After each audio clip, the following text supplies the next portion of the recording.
Hi, everyone. I'm Matt Shepard. And I'm Chad Shepard. And coming up on Shep, Shower, and Shave, today we talk to all-pro former Lions wide receiver Herman Moore. We talk about the Lions draft. We talk about how he stays in such great shape and some of the great memories that he had with some of the best Lions teams that we can recall. That's all coming up here on Shep, Shower, and Shave.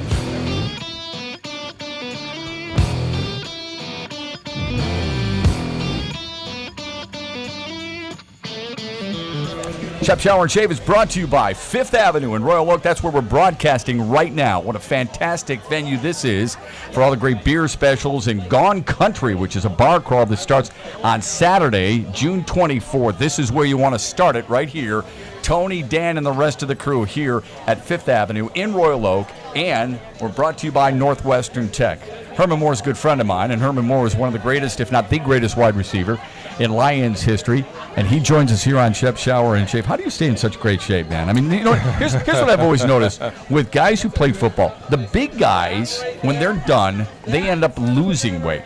The smaller guys end up gaining weight. You are pretty close to your playing weight and size. Is that fair? I'm spot on right now at 218 pounds. This is probably when I was at my optimal weight, and when I was, repeatedly going to the Pro Bowl, played at 218 pounds. You try and eat lean and get a little bit of exercise in, and as you get older, as you know, man, you got to be able to take care of yourself, and so your body takes care of yourself. You talked about how these guys, when the little fellas like to get to become really big fellas. I've seen some of the defensive backs they're like 300 pounds, and I'm not. Hey, listen, I'm being honest. 300 pounds. From 185, 200 pounds, they're 300 pounds now. How does that happen? Is it just so much work to maintain when they're younger and they are smaller that when they let it go, it's kind of like a bursting belt and they just really let it go? I think what happens is the guys that did all the running, and think about this, we do all the running. Mm-hmm. Defensive backs, wide receivers, there's a ton of running. They probably get tired of running, so they don't want to do it anymore. The linemen, they don't have to go far. They're in shorter spaces, short bursts, and then now when they get older, it's like, I'm going to go out and run, and then all of a sudden they start getting into it, and the weight starts falling off, and all of a sudden they're smaller than I am. Well, but you were a track star, too, and your wife was a track star, too, at the University of Virginia. So do you think that helps? I mean, do you enjoy running? Is it something you still enjoy doing? I just enjoy staying active and physically fit, and it also saves you money. You don't have to keep changing your wardrobe all the time and changing out clothes. You know how that gets. Yeah. You start complaining at the dry cleaners that your clothes are shrinking because you're gaining weight, and you want to be upset with everybody else. I don't want to do that. I just enjoy, and I go around and talk a lot to communities, talk a lot to the kids and the education systems about the importance of health and nutrition. Is that a big difference to you now, the level of access to that kind of information people have now? Not only players in the NFL, but just your everyday person at home. They knew things that you guys were learning from specialized nutritionists back when in your playing days. You learn a lot, and there is the ability to be able to have access to a lot of information, even on how to lose weight, how to eat healthy, foods that aren't good for you. And that's all good stuff. And right now, if you want to have longevity and live a healthy life, you have to care enough to be concerned about what you put in your body, and that's what I try and preach. Lions used a third-round draft pick on a kid by the name of Kenny Galladay out of Northern Illinois. You called some Mid-American Conference games with me when we were partnered together as voices of Eastern Michigan football, and I remember a couple of conversations you and I had where you're like, man, I'm kind of surprised at the level of play of certain players in the Mid-American Conference. You coming from the ACC, people don't always get an opportunity to see mid-majors. What's the most important characteristic a wide receiver should have as he makes the transition from college to pro, do you think? You have to first and foremost recognize that you're starting over. The level of competition evens out. I would imagine the kids that come from those conferences that aren't called the SEC and all these major conferences, they have the ability to come in, and I think at a different mindset, because they're always still hungry. They're trying to prove their worth. They're trying to prove that they can play at that higher level. The thing that I see most is that they don't realize the speed of it, and that's been, even from my time and even before I came into the NFL, the speed and the athleticism of the game continues to get better and better. Now, where you can win is through consistency and technique. That's the thing that I see that has fallen off. The kids don't come in as sharp. They don't come in as disciplined on the fundamentals of football or the technical aspects of the game. So if there's a place where you can separate yourself from the pack, it comes off of the ability to be more detailed and a little bit better at sharpening your tools. He was a 3-time Pro Bowler, and he is still Virginia's all-time single-season receiving leader. Herman Moore is with us on Shep, Shower, and Shave. Who taught you? I mean, maybe at Virginia, and then when you made it to the next level. There was a guy, Tom Sherman. He used to be a quarterback for Penn State, and when I came in, he was not only the guy that recruited me when I was out of Danville, Virginia, George Washington High School, but he was also the guy that coached the wide receivers, and he was very much a stickler about technique. It wasn't so much about you got to go out and learn everything at once, but we had to do it in phases to where you perfected every aspect of the game. And that's why it was known as being a hands catcher, because he wouldn't allow us to cradle the ball. He wouldn't allow us to catch it in our body. Yeah. And then working footwork and then understanding how to catch passes that weren't perfect passes. That's why I never complain about a bad pass, because I don't think there really is one if you can get your hands near it. If you create those type of fundamentals and you start to eliminate the reason for excuses, you make players better. When you talk about Galladay, and I had an opportunity to meet him at a rookie symposium, a rookie get-together that we had with the alumni base here in Detroit. Big kid, has a lot of athleticism, has the ability. And I asked him, I said, what have you seen to be the most challenging thing so far coming in? He said, learning the playbook and just how the speed of things. And you can't play at that top speed because you're learning, and when you're thinking and you're trying to do it at the same time, it slows you down. But I told him, I said, just take it in one little bit at a time, and then as you continue to get better, the game will become slower, but you will play faster. You mentioned a key word there, and that's thinking. That'll slow you down a lot.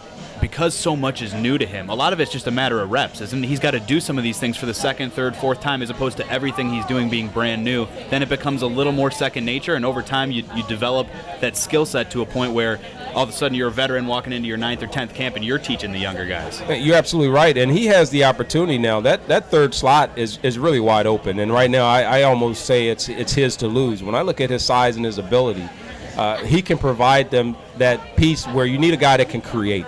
And it's not that Marvin Jones can't do that. He's a certain type of receiver. Golden Tate is a certain type of receiver that has a specialty, but they don't have that guy that goes out and creates.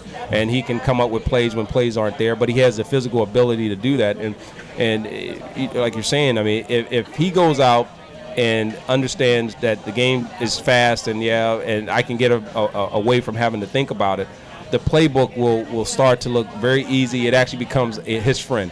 And not something that's working against him. Derek Carr today for the Oakland Raiders signed an extension that will make him the highest paid player in the NFL. Should the Lions lock up Matt Stafford and give him that title, do you believe? No, they should lock me up and let me play quarterback instead for 12. I look at it this way. I don't think you'd be doing podcasts if that were the case. No. But listen, with Matthew Stafford, the question becomes, is he worth that money? He is worth that money because he's worth that to the Detroit Lions. Can he get that somewhere else, depending on the depth, depending on the team's need, depending on their defense, depending on their offensive line? Some teams can get away with not having to pay a guy $25 million to produce the stats that you would get from a guy like Matthew Stafford. But the Lions are in a position to where this team's success, God forbid that Matthew Stafford, anything happens, puts this team at a tough position. Look at when you lose your left tackle. Right.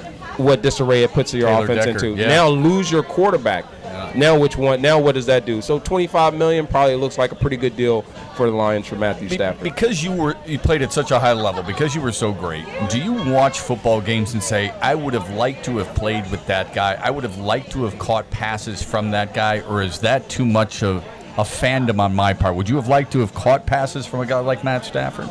You know what? People ask me that all the time.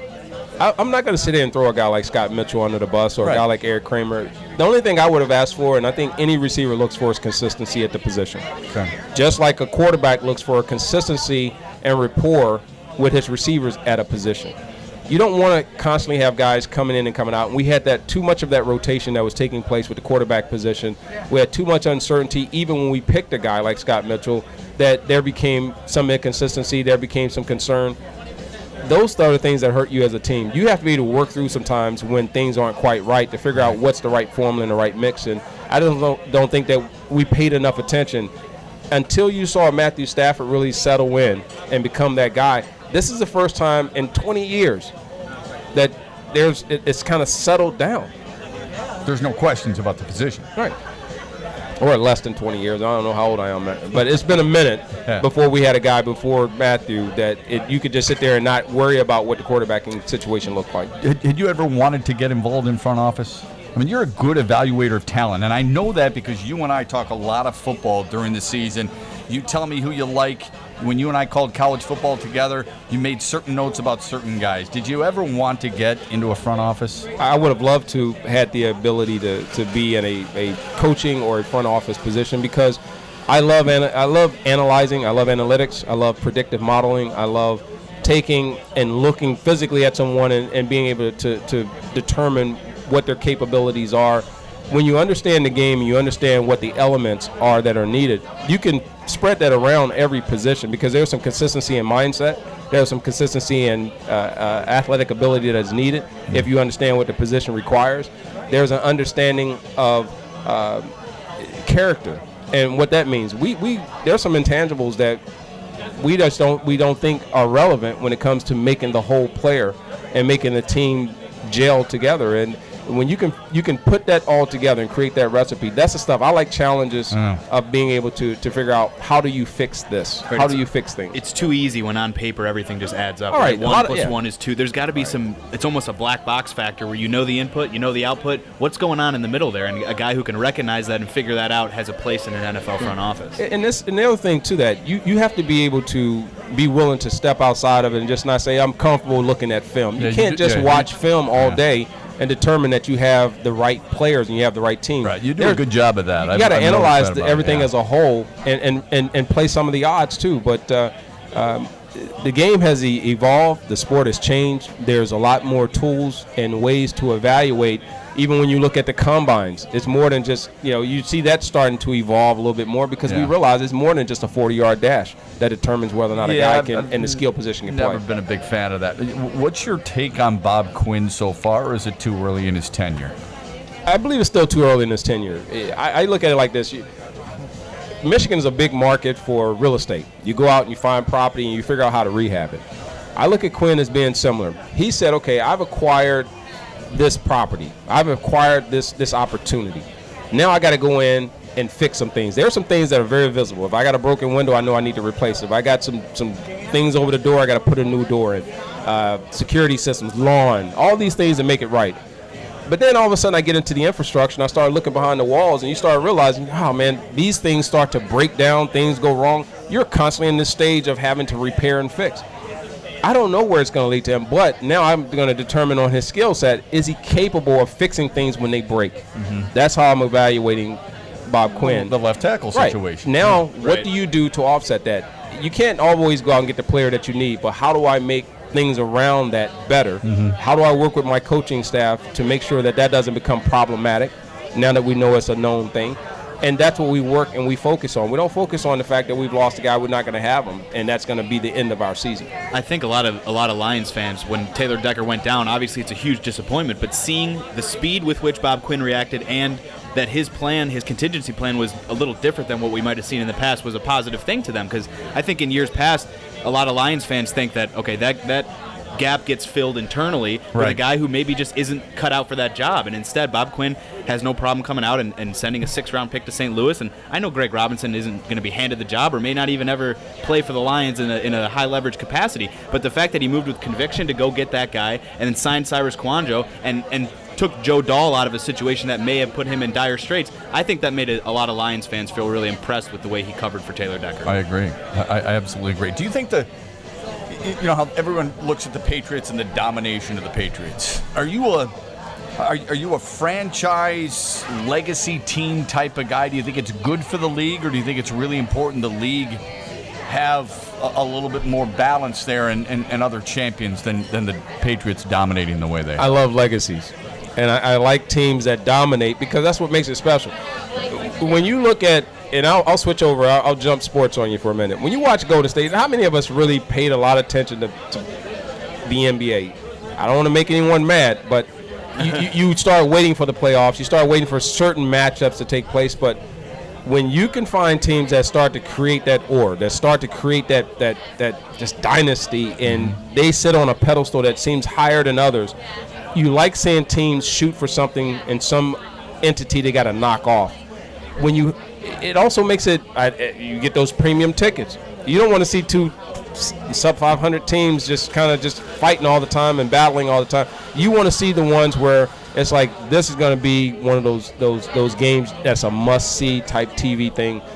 I enjoy it. It gives you something to kind of wrap something around. I agree with you, and I'll add this on. I think the Patriots, being how good they are, raises the level of play of the rest of the league. It says, here's how good you have to be. And like you compared with Golden State came out, took care of business, and won a title this year in the NBA. And now the talk of the NBA offseason is, how is Cleveland going to respond? How are they going to counter their roster? Or anybody going to respond? Yeah, and people perceive Cleveland to be the closest in line, but how are they going to make tweaks on their end so that they can get back to Golden State, acknowledging that there is a standard, there's a bar there that has to be met by the rest of the league. And I think it's good to have a really high standard. Speaking of basketball, is Virginia a basketball school? It has taken over. I mean, Tony Bennett's done a good job there. They don't play a job. great, exciting brand of college basketball, but Defense. they win, man. And that doesn't stop him from being in the conversation every time there's a major head coaching vacancy. That's true, because he wins. Because what he did is he said, okay, we may not be able to sit here and score, but if we can keep the scoring down and play excellent defense and transition defense and offense, we could be a pretty good team, and we don't have a lot of turnovers. They're a disciplined basketball team. Yeah. And they don't foul a whole lot. They won't beat themselves, and they got to do that in the ACC against teams like Duke and North Carolina, who they're facing twice a year. Why do we do this, though? Why do we use phrases like defense wins championships, and then when a team plays defense like that, all we do is chop them down? Because the excitement of scoring is fun. No one wants to see a football game with a lot of field goals. Right. You're right. I mean, when Alabama and LSU played and it was 9-6 in the championship game, people thought it was one of the worst, but it was a great defensive battle. You have to have a certain perspective, do you not? I like to say this, though. In basketball, I really don't like seeing a lot of defense now, because I've gotten so used to the 40 points in the first quarter. Right. That's just phenomenal. That's a lot of shooting, and you're waiting to see guys launch long. The dunk has become kind of old unless you're dunking over somebody and it's spectacular. Right. And guys are so tall and athletic. Posterizing somebody is cool. Right. It's different. Football it's exciting when you have a lot of scoring, but defense, when you got that defense that shuts down teams, I don't know. It's just something about it for me. I think it's pretty cool. I think it's harder for the average fan to appreciate good basketball defense as well, because normally you're the guy in the YMCA squatting low, and you really can't tell effective defense because the game's not well officiated in that case. It's probably going to be a foul when you think you made a nice play, things like that. I think there's just less appreciation for the average fan for a tough defensive basketball team. The only thing that's become bad for me when I look at basketball is every time a guy shoots and he misses, he looks at, I don't care, he might look at a fan in the stands thinking the fan fouled him. But wait a minute, hold on a second. Wide receivers do the same thing. No, man. Oh, on every route, wide receivers do the same thing. No, come on, Matt. I can't let you throw the wide receivers under the bus, man. Nowadays, I can agree. I don't know why anyone complains. Not back in your day. Yeah, I mean, you were getting mauled and held, and that 5-yard rule, anything went within the first 5 yards. I mean, grabbing and just. Was it better then? Do they need to return to that? Yeah, it would be a little bit more exciting. Not to mention you're wearing. And also make the middle become that danger zone again. Yeah. Right. They're not going to do that ever. But you were also wearing shoulder pads that today's linebackers are wearing and things like that. Well, same thing with the helmets. And Herman would be the first to tell you. I mean, even the face mask. Herman's as sharp as it gets, but you went through it. You had a lot of concussions, didn't you? Yeah, 6. I think it was that you know of. 6. Yeah, 6 that I know of. That you know of. I'm gonna go back through and look at my records, because I have about 1,500 pages of every medical record that was given to me. Wow. Okay. And even handwritten notes. All right, now this is a tough question here. You heard what Warren Sapp said recently, right? Okay, he's donating his brain to science because he's forgotten some things. Have you reached the point where you've forgotten some things that raises your level of concern? Absolutely. Short term is bad.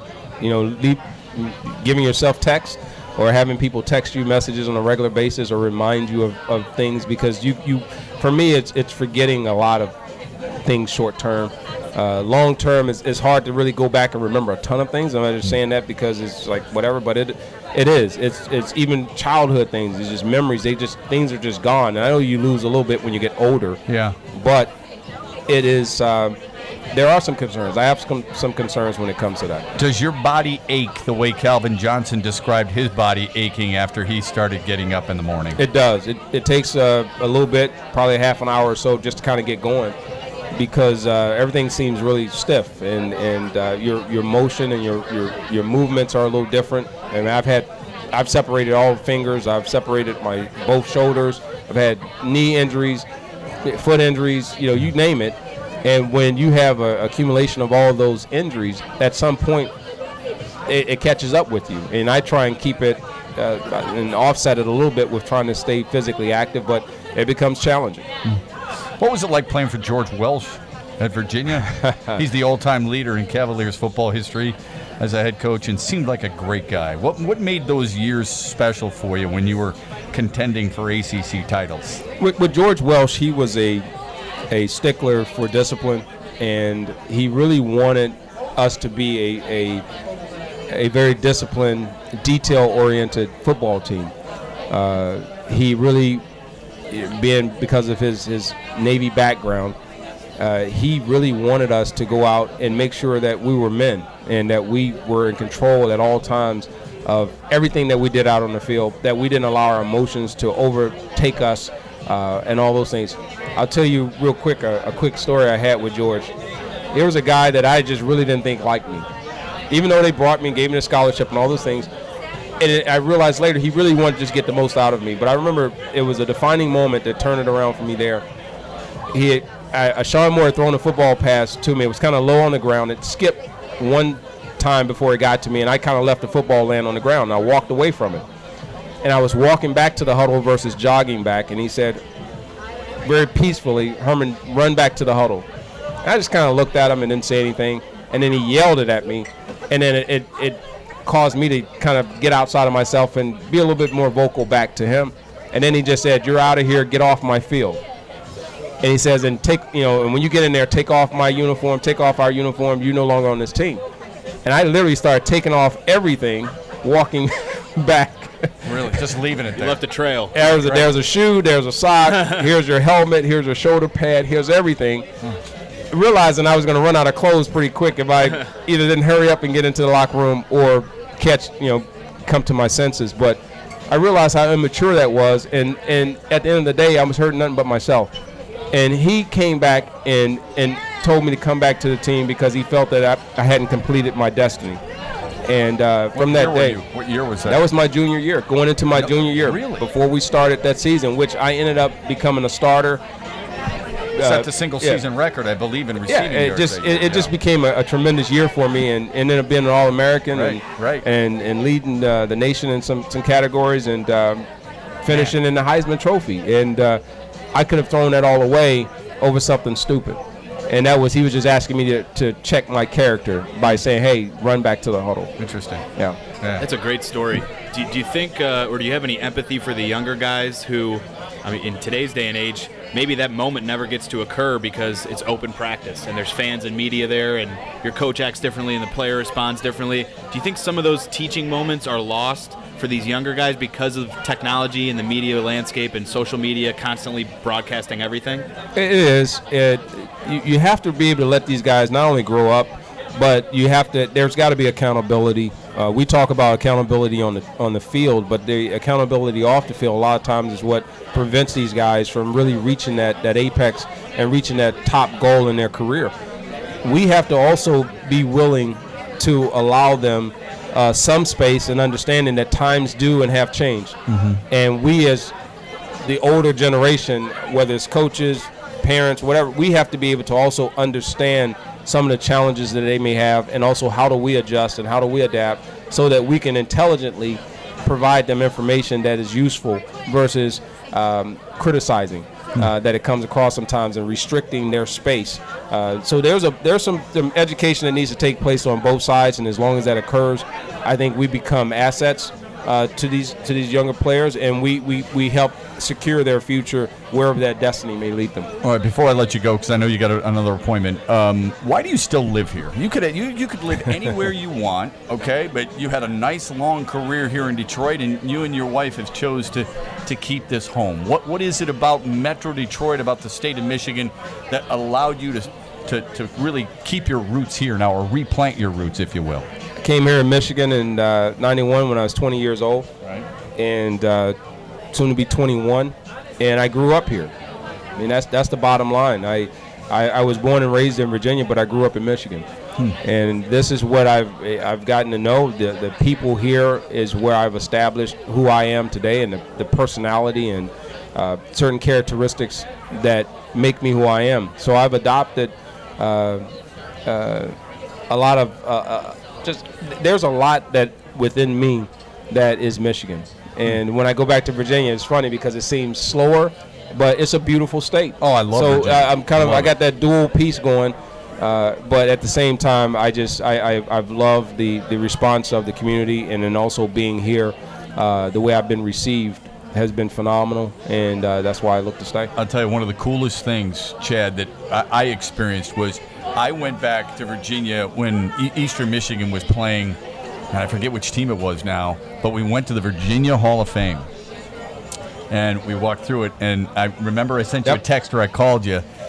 Obviously Herman was right in there, and the Virginia Hall of Fame is right down the street from Sweet Georgia Brown's, right? Where right on the East Coast. The former Lion, Roger Brown, owns a restaurant there. Okay. Now it's not as spacious as Fifth Avenue. I don't think it's not as enjoyable on the outside, but it's right down the street from the Virginia Hall of Fame, and we had a chance to go in there and see Herman Moore's bust in there. It was really, really cool. Oh, that's really cool. That was an honor to be recognized there, and also being recognized here at the Michigan Sports Hall of Fame. Right. And that's a hell of an impact, don't you think? It goes a long way. Yeah. And the irony, when I got inducted into the Virginia Sports Hall of Fame, it was Bobby Ross who sat on the board, who made the recommendation. And here's a guy that he and I were like oil and water at times when he was here, and had an opportunity to mend the fences with him, because I don't like to hold grudges, and I don't want anyone holding grudges against me. And it was a special moment. I went in with Alonzo Mourning and a couple other really notable Virginians, and and then who'd you go into the Michigan Sports Hall of Fame with? Now you test me. That's that short-term memory piece there, right there, man. Okay, that long-term piece. Just real quick, the Bobby Ross situation. Why was That's that? That's a good question. I'm gonna have to go look that up. Why was that important for you to mend that fence with Bobby? Because of the way everything went when he was here. They came in with a different mindset. You saw it happen with whether it's Robert Porcher, Barry, myself, and they had an idea how they wanted to shape the team, and along that meant reshaping us as players, refocusing our thoughts and our contributions to the team, which we may not agree with. And when you worked a long time together with players and systems to determine who you are, and all of a sudden that gets upended, and now you have to become something that you don't feel that you are. And for me, it was more of a different type of wide receiver that I don't think really allowed me to flourish and become the guy that I was. And it was indicative in my contribution to the team.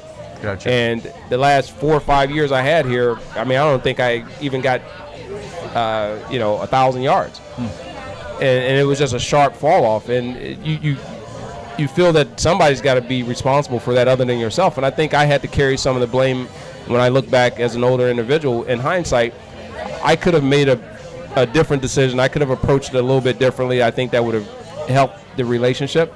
But I felt that the coach could have done the same, and I still say that to this day. Yeah. It takes two to tango in that in the arena of communication. Yep. Chad just brought it up. 2010. There's your class. Oh, there it is. Marion Illich. Yep. Marion Illich, George Baha, Bill Fleming, and Eddie Murray's going to be mad at me because he's a guy, and I didn't even remember that. Yep. And Peter Carmano. So Rick Leach, Meg Mallon, hell of a golfer. Okay. Peter Carmano. John Urbanchek. Yeah, and George Blah, man. I know he's the one that's probably slapped me too. Yeah. That's a hell of a class right there. And That's really, all-time good guys. great class for sure. Yeah. And great guys. And like I said, man, it's you so meet so cool. many people, and I always apologize. I hope I never receive one of those really big awards. I'm gonna just thank everybody and not try and break it down to individuals, because I know I'm gonna leave out somebody important, because there's so many people, whether you're a professional athlete or whether you're a business person or a school teacher, it doesn't matter. There are people who impact your life that give you that defining moment, that turning point, that gives you that advice that makes the difference. Yeah. And you just never want to leave anybody out, and I can't get to being who I am without help.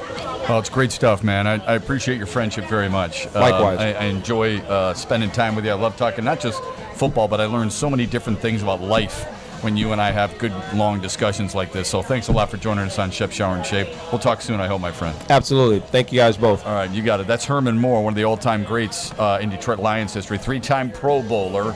And when you look at his numbers, 670 receptions, over 9,100 yards, over 60 touchdowns. Very, very impressive. Joining us here at Fifth Avenue, which has been a premier destination in Royal Oak, with over 36 cold beers on tap, great food, drink specials, a kitchen that is open until 2 a.m. Just met some of the guys back in the kitchen. They are fantastic. They've got some of these great appetizers out here. You want to take advantage of it. It's right here, Fifth Avenue. We're out here on the outdoor amazing patio that takes place inside. They've got billiards. This entire staff, not only really, really attractive women, but people devoted to making your experience a memorable one.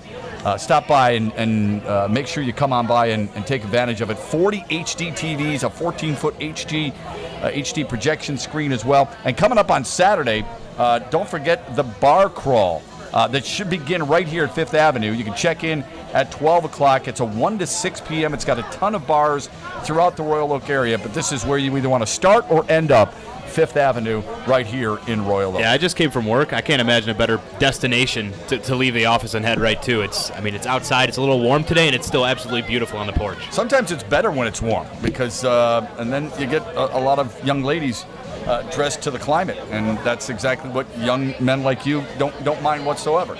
Let's shift gears here for a moment and remind people that not just is Fifth Avenue a proud sponsor of Shep Shower and Save Show, so is Northwestern Tech. Heating and cooling employers are desperate for trained technicians. They're having to turn work down because they don't have the people to meet the demand. So they are the number one player in the HVAC field and are seeing their pay potential go way up. They're able to choose companies that's going on to help them grow their careers. You go to Northwestern Tech. That's where you go. Over the last 38 years, people have been getting jobs left and right because of Northwestern Tech's and their ability to turn out high qualified people. And Northwestern Tech is the HVAC school. Get trained, certified, and into the field in only 10 and a half months. It's the HVAC school that works. 248-358-4006. Great stuff with Herman Moore. Really appreciate that. I wanted your thoughts on what took place on Wednesday night in Las Vegas. Golden Knights, with the expansion draft, decided to go out, and I think they loaded up on 13 defensemen, Chad. 13 defensemen. But I said this during the week. I tweeted this and I talked about it a lot. I thought, you and I both agreed, the one person that I wanted, or the one person I disagreed with in protecting or not protecting as far as Ken Holland was concerned was Thomas Nosek. Thomas Nosek, 23 years old, 6'3", 210-pound winger, a guy who I thought would make a really good third or fourth line guy. And I thought they should have left Gustav Nyquist unprotected. I always want to say the London Knights. I even have trouble dropping the loss, and they're just the Vegas Golden Knights. And even in our last episode, I think I called them the Las Vegas Golden Knights repeatedly. I just did. It's just Vegas. Okay. Yeah. So the Vegas Golden Knights take Thomas Nosek from the Red Wings. What was your thought on that, and how disappointed are you, if at all? Look, it stinks. There's no two ways about it. But considering, I think what could have been lost, it's not the biggest loss in the world. Look, in a situation like this, you look at it and you say, okay, assume we were going to lose that player anyways, what could we have gotten for them? And I don't think the value coming back for Thomas Nosek is all that high. I don't think he's a top six center.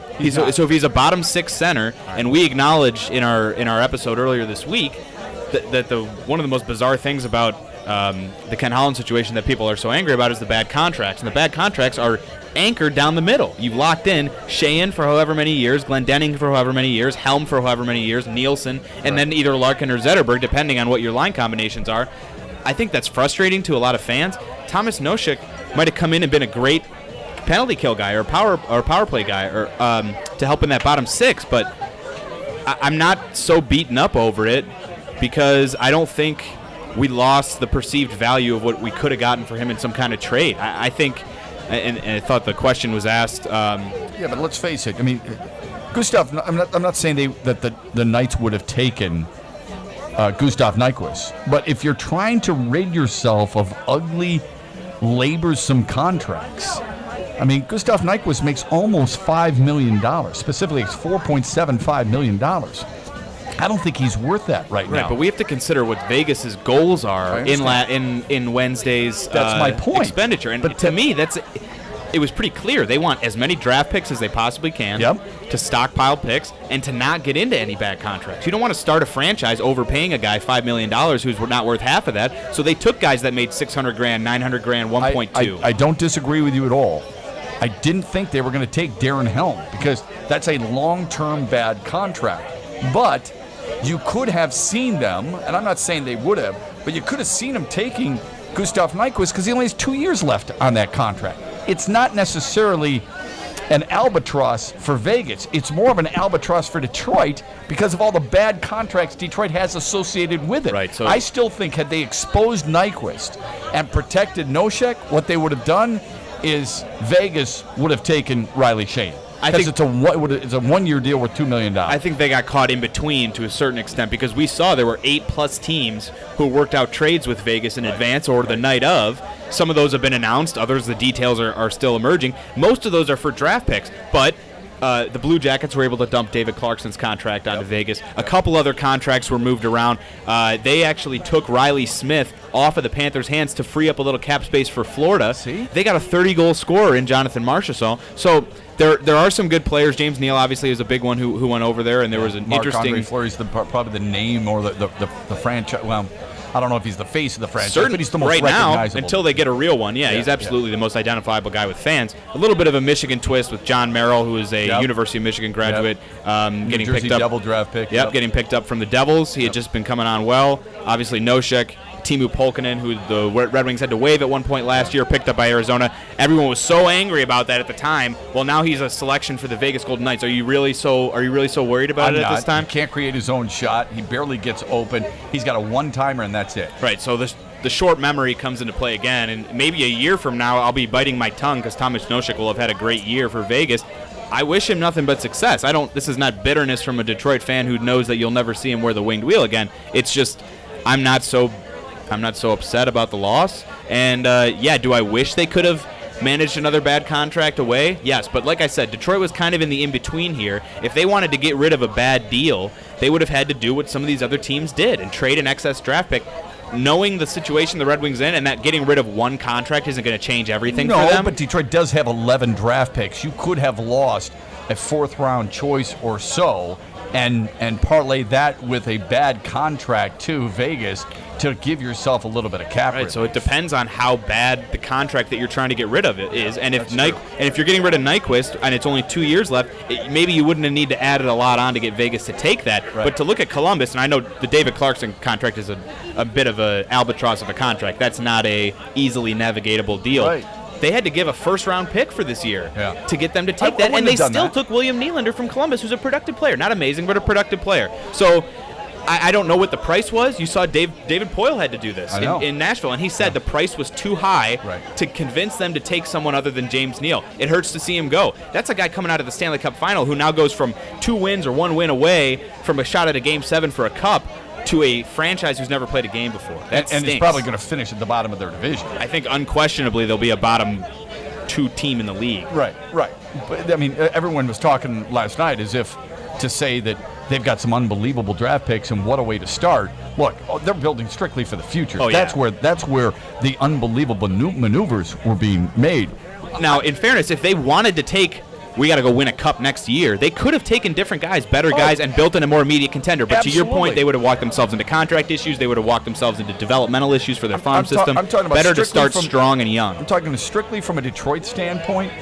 I really wish they had held Noshek back. It would have helped Detroit from a financial standpoint. It almost would have forced Vegas to take a bad contract off your hands. Think about it. They're not going to take Cronwall, right? They're not going to take Erickson because of the injuries and age dependent. But they could have taken Mrazek. They could have taken Sheehan. They weren't going to take Luke Glendening because he was hurt. I mean, everything else left for you to force Vegas's hand was, if you're going to take one of our guys, you're going to take that bad contract, and it's going to come off my books. The only player I think that they exposed or was left unprotected was Noshek, who wasn't. It was exactly the opposite for the Red Wings, and that's my frustration with that whole thing. I probably need to readdress the Red Wings protected list. I've kind of forgotten it since I've seen the results of that draft, but I could tell you right now. Tatar, Nyquist. I guess right, on the defensive end. Okay, for defensively, it was Mike Green, it was Danny DeKeyser, and it was Dick Jensen. Right, so I guess if you protect Noshek, you got to think about who you would have lost. I'm not that hurt by having lost Noshek, and I think if the alternative is them taking Peter Mrazek, okay, I don't know if that's what people want. Right. I would look at who they did take in terms of goaltenders. They took J.F. Berube from the New York Islanders. Their first pick was Calvin Picard from Colorado, and then they took Marc-Andre Fleury. So they took – people had speculation they were going to take 6 goalies and start wheeling and dealing guys because there's enough clubs out there. Buffalo's going to need some help. Calgary obviously just made a move to go get Mike Smith. Vancouver has Ryan Miller but could need another guy. Carolina could need another. There's a lot of teams that are not going to go get a front-of-the-line, top-end starter, but are going to get either a solid backup or somebody to go in rotation with a guy that they already have in the system.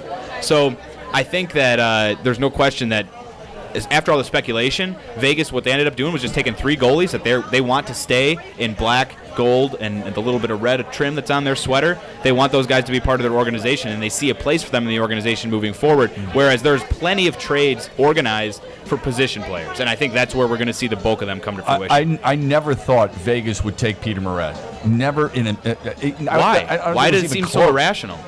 Irrational? Why not? Okay, Marc-Andre Fleury. When's the last time Marc-Andre Fleury played a full season? Well, it's a fair point, but that's why they got 2 other guys. Marc-Andre Fleury. Look, Pittsburgh doesn't win the cup without Marc-Andre Fleury. Peter Mrazek is just a guy. Okay, that's all he is. He's just a guy. He's got a terrible attitude. He's not professional at all, right, and we overvalue our players more than anybody else. Peter Mrazek is just a guy. The 3 guys they got, I bet you he wasn't even on their radar. I bet you Vegas looked at him and goes, what's the point? Well, we don't know what George McPhee and I guarantee you, they know what the Red Wings. They know what the Red Wings know. They know that he was the guy who was the primary reason that Jim Bedard was fired. We don't know their opinion of the inside of the Red Wings locker room. Maybe they think it's a pressure-packed environment that not a lot of players, or especially European players, will thrive in. I told you last week the problems with Peter Mrazek. If anybody would listen, I told you last week, and what has come out. Look at all the reports. It's not coincidental. Craig Custance, all these other reports are talking about Peter Mrazek isn't professional. Peter Mrazek has a bad attitude. He left the ice in a morning skate when he found out Jared Coro was going to be the starter. People had to go and chase him down and say, hey, dude, you don't act this way. Who wants to deal with that? He's a 24-year-old baby. People don't want to deal with that. That's all well and good, but I don't think it's so irrational. What is he making? What, 4.5, right, through arbitration for what, another 1 year or another 2 years? Right, another year. Okay, so what is my question is, what is the big risk for Vegas if you take him as your 3rd goalie, if you still have either Picard or Berube you want as your backup, or even as your backup goalie, knowing that Marc-Andre Fleury is probably not going to play 80 games for you this year. Right. You got him on a 1 year. If 4.5 is too rich for your taste, then he's gone after this year, or you can flip him at the deadline for somebody else that wants to get a 6th-round draft pick or something like that back. But I think that's really easier said than done, saying we'll just flip him at the trade deadline.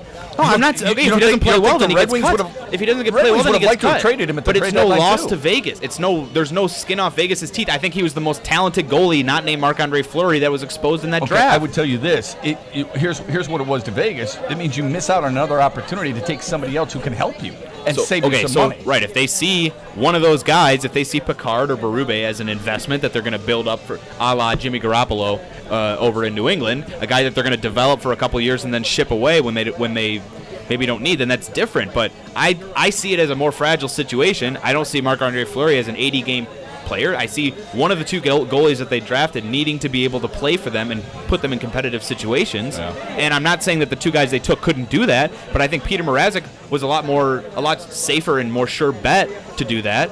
And I think he's the guy that you can hit a home run on. I think you're underestimating the negativity that is associated with the individual. And that is, when you go into a locker room, the last thing you want to have to deal with, especially when you're Gerard Gallant taking over a new program, is this guy being a difficult player. Then why'd they take James Neal? Is James Neal have the same reputation as Peter Mrazek, where he's actually given up on teammates and things like that? He's kind of swept out of a locker room or two before he got to Nashville. I know he wore a letter in Nashville, but I don't know. I know they're not all one-for-one situations, Yeah. and I'm not trying to make excuses for Peter Mrazek's attitude, because it sounds like it was a major inhibitor on him for either being a contributing member to the Red Wings in the latter half of the season or having a legit chance at a fresh start during the expansion draft. I just don't think it's. Again, I'm not pounding the table for that, but I just don't think it's as irrational as we've made it out to be for Vegas to have taken them, whereas everyone else made it seem like an easy choice. All right, well, as I've made it out to be, not we. Last thing before we end this episode of Shep, Shower, and Shave, brought to you by Fifth Avenue and Northwestern Tech. The NBA draft, by the time this is thrown out there, the NBA draft will have concluded, but the NBA draft is tonight. I just want the one guy you think the Pistons will take. And I'll give you three names since they're the closest associated with Detroit. Ready? The names are Donovan Mitchell, Louisville guard. I think he's in the form of a Joe Dumars type player. Luke Kennard, the shooting guard from Duke, who is a terrible perimeter defender but can shoot the blood out of it at 6'6". Or Zach Collins, who's a stretch four out of Gonzaga. Who do you think the Pistons go with tonight?